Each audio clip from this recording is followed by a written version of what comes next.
the world's biggest sporting event, the FIFA World Cup, finally coming back to North America in 2026.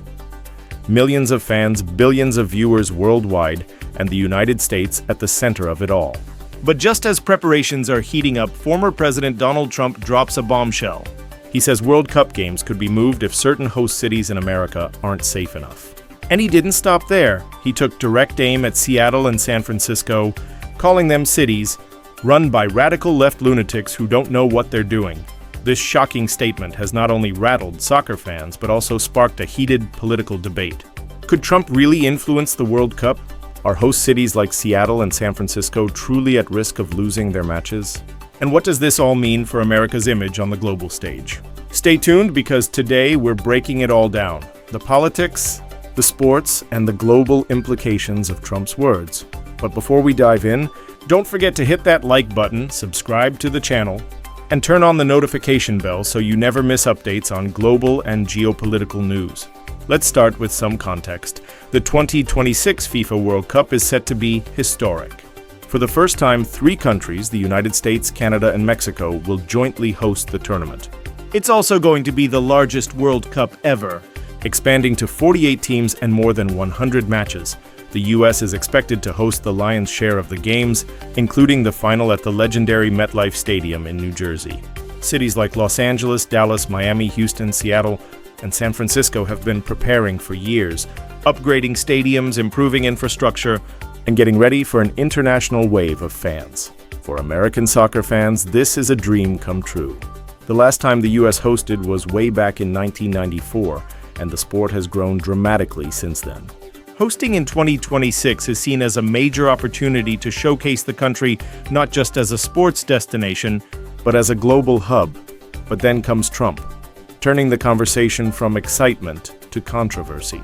During an Oval Office conversation with reporters, Donald Trump was asked about the readiness of certain host cities, specifically Seattle and San Francisco. His answer was blunt. Well, that's an interesting question, but we're going to make sure they're safe. Seattle and San Francisco are run by radical left lunatics who don't know what they're doing. That's classic Trump, direct, inflammatory, and politically charged. On one hand, he's pointing to a legitimate concern: safety. Large international events always face security challenges, from terrorism threats to local crime spikes. FIFA and host governments typically invest heavily to guarantee that fans, players, and tourists are protected. But on the other hand, Trump framed his comments not just about safety, but about politics. By blaming radical left lunatics, he turned a global sports story into another battleground of America's culture wars. The question now is, was this just rhetoric? Or could he actually influence changes to World Cup hosting decisions? Here's where things get interesting. Technically, FIFA controls the World Cup, not US politicians. Once FIFA selects host cities, it's a done deal, at least on paper. Matches are awarded based on stadium quality, city infrastructure, international accessibility, and financial guarantees. But politics always finds a way in. If a former or possibly future US president openly declares that certain cities are unsafe, it could add enormous pressure on FIFA officials. Imagine sponsors, broadcasters, or even national soccer federations raising concerns if Trump's words gain traction. Even if games aren't officially moved, his comments alone could damage the reputation of host cities, raising doubts among international fans who may be considering travel plans. And let's not forget, Trump still commands a huge political base. His influence, especially heading into the 2026 election cycle, cannot be underestimated. So why Seattle and San Francisco? Both cities have faced criticism in recent years over rising homelessness, drug use, and public safety concerns. Conservative media outlets often highlight images of tent encampments and open-air drug markets as examples of what they see as failed, progressive governance. Seattle, for example, has struggled with property crime and fentanyl overdoses. San Francisco has faced national scrutiny over homelessness in areas like the Tenderloin district. These issues are very real, but they're also complex, tied to housing affordability, mental health crises, and economic inequality. Critics say Trump is oversimplifying, turning nuanced social challenges into sound bites for political gain. Supporters argue that he's simply telling it like it is, pointing out that these cities may not be ready to welcome hundreds of thousands of international visitors. Either way, His comments strike at a sensitive nerve for city officials who have worked hard to secure World Cup hosting rights. Now let's zoom out. The World Cup isn't just about soccer. It's about soft power, a chance for countries to showcase themselves on the world stage. Think about how Qatar used the 2022 World Cup to shape global perceptions. Despite human rights controversies for the US, 2026 is an opportunity to project unity, vibrancy, and international leadership. But Trump's comments risk undercutting that message. Instead of headlines about celebration, we now have headlines about unsafe American cities. This plays right into the hands of critics abroad who argue that America is in decline, divided and struggling to govern itself. For allies, it creates confusion. If even former presidents don't believe US cities are safe, what does that say about the country's readiness to host the world? This controversy also highlights a bigger truth. In today's world, sports and politics are inseparable, from athletes kneeling during the national anthem to Olympic boycotts, to debates over human rights in Qatar.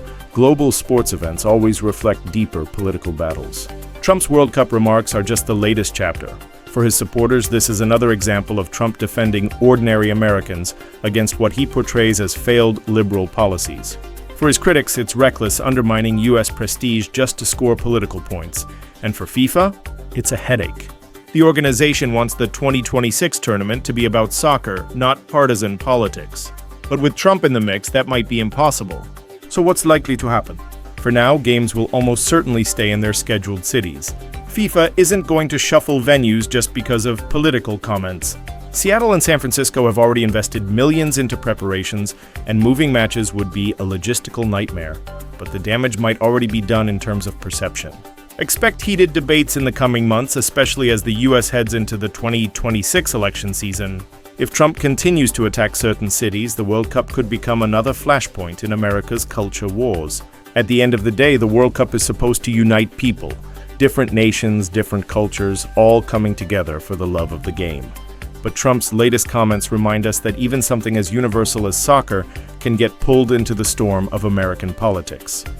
Will Seattle and San Francisco keep their matches? Almost certainly. But will the debate die down? Not a chance. In fact, this might just be the beginning of a long fight over how America presents itself to the world in 2026. What do you think? Was Trump right to raise concerns about safety, or was this just another political jab at liberal cities? Drop your thoughts in the comments. I'd love to hear your take. And if you found this breakdown helpful, make sure to like the video, subscribe to the channel, and hit that notification bell so you don't miss our next deep dive into global and geopolitical news.